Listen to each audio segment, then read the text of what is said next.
Welcome back. I'm Charlie Nelson and I'm here with Emily Tran. Today we have yet another fun episode planned for you as we take a look at the new Kanye West album, The Life of Pablo. We'll also talk about the music streaming services Tidal and Spotify and let you know which one you should check out. Don't forget, we'll also have news and highlights from the world of music as well as our famous Top 10 countdown.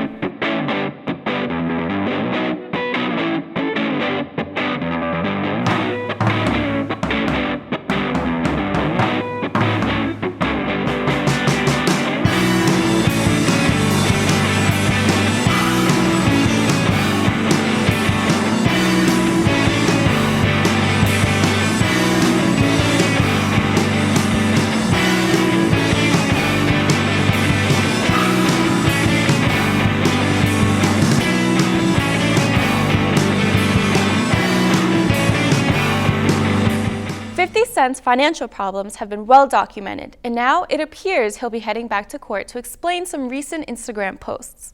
After Rick Ross made fun of 50 by tweeting, "Getting rich or die trying, and now you're broke," 50 responded by posting a picture of him surrounded by cash. Like a lot of cash. While this would normally be a good response, in this case it was a pretty dumb move, and now we wait and see what happens next. 3 months after the tragic events in Paris on November 13th, the Eagles of Death Metal returned to Bataclan Theatre days after restarting their European tour, which has been renamed the Our Friends Tour. Frontman Jesse Hughes and the rest of the band opened the sold-out show with the song I Only Want You, stopping midway to ask for a moment of silence for the 90 people who died in the attacks on the Bataclan. Hughes described the event as a form of catharsis, and many of the survivors saw it as a way to end the nightmare. The band was all about the love that night and cheered the audience after every song, seeing it as a moment of healing for everyone involved in the tragedy.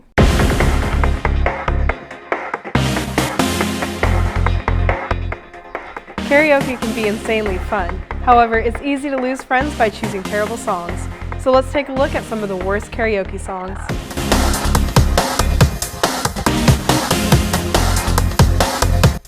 Never made it as a wise man? Well, you're not getting very far at karaoke either if Nickelback's How You Remind Me is on your karaoke list. Seriously, just avoid Chad Kroeger at all costs and it'll make your night better.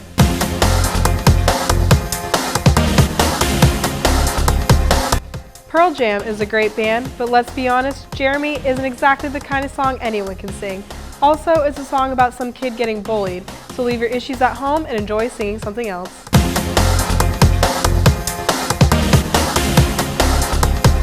Listen, I miss Whitney too, but no one is going to match that amazing vocal range in the song I Will Always Love You. There was really only one appropriate time to pay tribute to Whitney Houston, and that moment has died.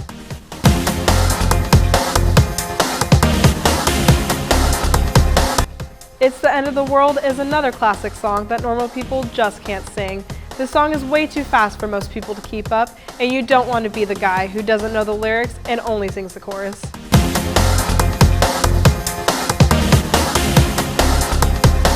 The Spice Girls owned a portion of the 90s, and every now and then, who doesn't catch themselves telling people what they really want?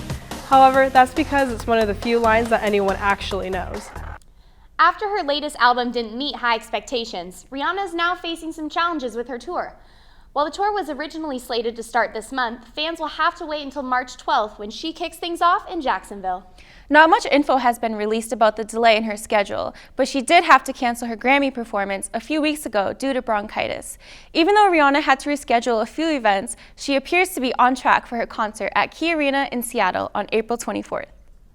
An unlikely partnership formed this past week as an author who took us to a magical world full of wizards and witches, and the guy who made writing dirty had probably the coolest Twitter interaction of all time.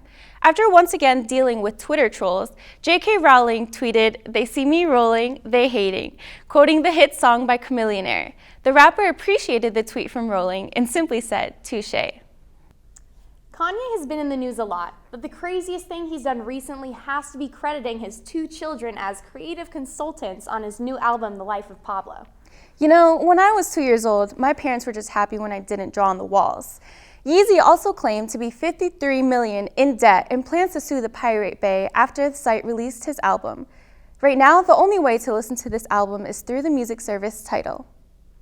Gwen Stefani has had a ton of commercial success with her time away from her bandmates from No Doubt. Now her band is hoping to have similar success without Stefani, as they plan on teaming up with AFI singer Davey Havok. There were plenty of headlines after this year's Grammys. Taylor winning Album of the Year, that insane performance by Kendrick, and Paul McCartney getting denied entry into an after-party. I can't imagine one of the last living Beatles would be denied entry anywhere, but apparently the one thing standing in his way are fire codes. After many people assumed McCartney wasn't on a guest list for a party hosted by rapper Tyga, the artist later revealed that it was in fact a fire marshal who didn't want the building to go over capacity.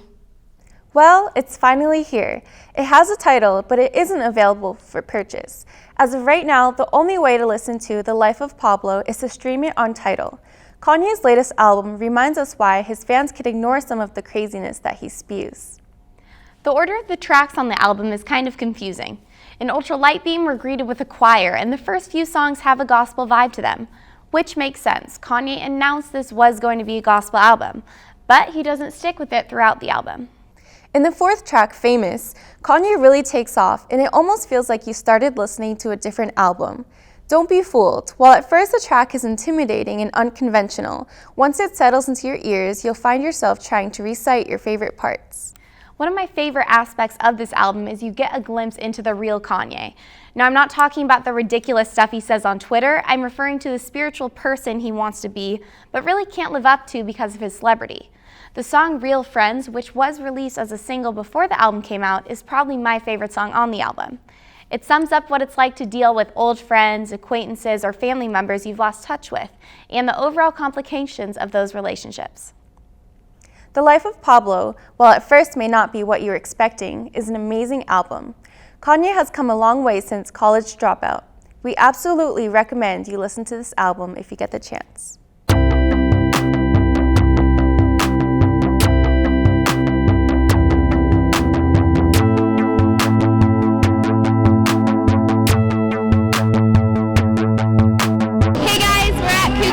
Checking out some of the awesome events tonight.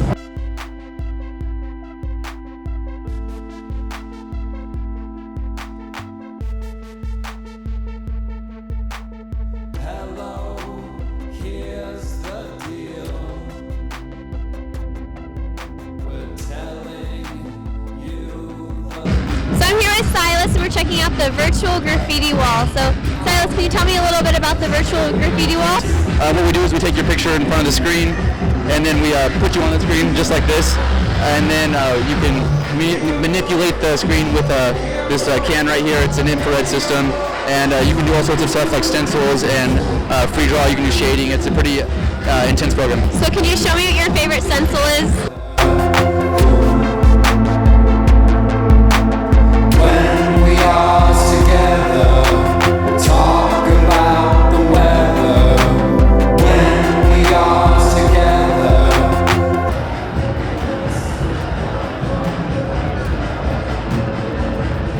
So just take like the one part from it, and then all of a sudden, you can take parts of stencils. Sorry, that's a bad example.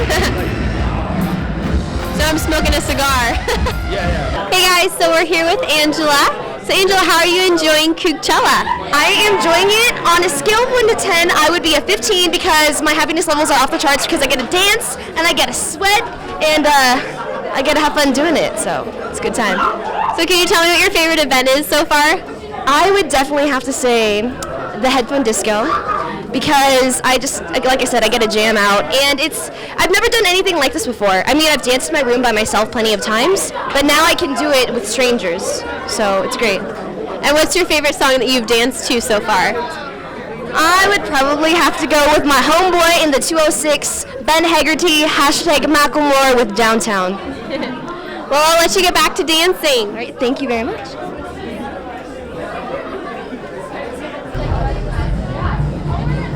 Well, that was fun. A lot of great music and awesome people. Back to you guys in the studio. With Kanye and Rihanna making their most recent albums exclusive to Tidal, we decided to take a look at the streaming service and see how it measures up to the industry standard Spotify. First off, let's start with the big difference, and that's artist choice. Tidal is the only service that gives you the opportunity to listen to the new Kanye and Rihanna. Well, Tidal also has one other advantage over Spotify, and that's Taylor Swift. 2 years ago, the industry giant pulled all of her music from Spotify and said this would be permanent until they changed their royalty policy for artists. While Tidal has the big names, Spotify does have a bigger selection of music. However, I don't think it gives them enough of an edge to make up for lacking some of those exclusives from big artists. We'll give Tidal the edge. Even if you don't listen to Taylor, Kanye, or Rihanna, sometimes it's nice to have the option of including their songs mixed on a playlist. So now let's jump into functionality. Both services have a mobile and a desktop app. One thing I noticed was the music coming from Tidal seems to give a better bass and has a richer sound. Not that Spotify produces a bad sound or anything, but there is a slight difference.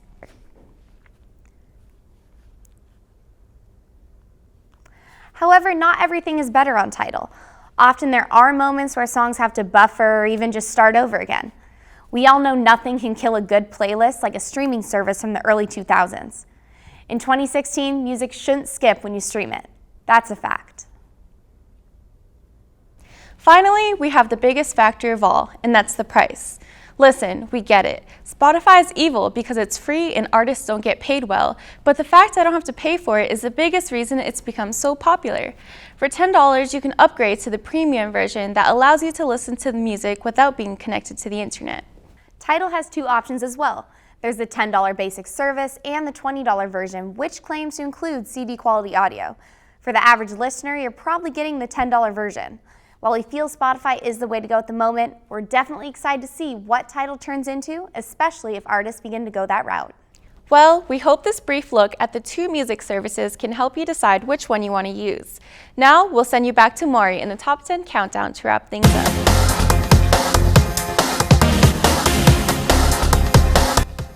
If you're singing this Ricky Martin tune, you chose poorly. The only song of his that is appropriate for karaoke is Livin' La Vida Loca.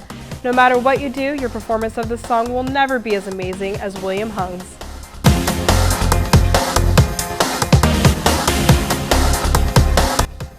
No, just no.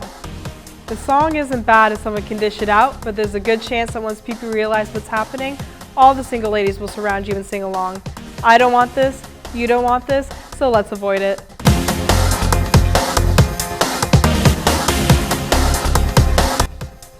So the person before you just nailed Don't Stop Believing. Whatever you do, don't kill the positive vibes by singing Whiskey Lullaby. The person hosting karaoke night shouldn't even have it as an option. The song is depressing and not what you want to think about when you're having fun.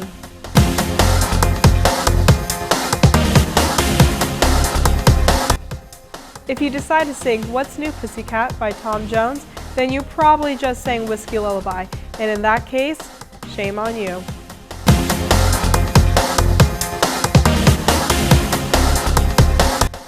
Whatever you do, avoid the Arms of an Angel song you hear being played over clips of abandoned animals in those commercials for ASPCA.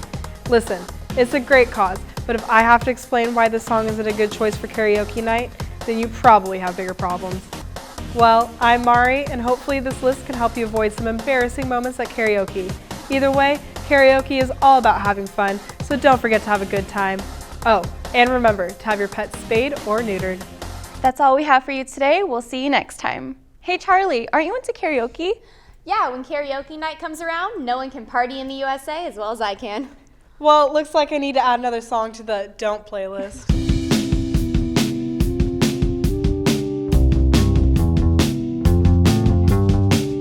I'm not worried about zombies, the sun exploding, or a worldwide disease. It's all a ploy to sell movies. I've got it all figured out.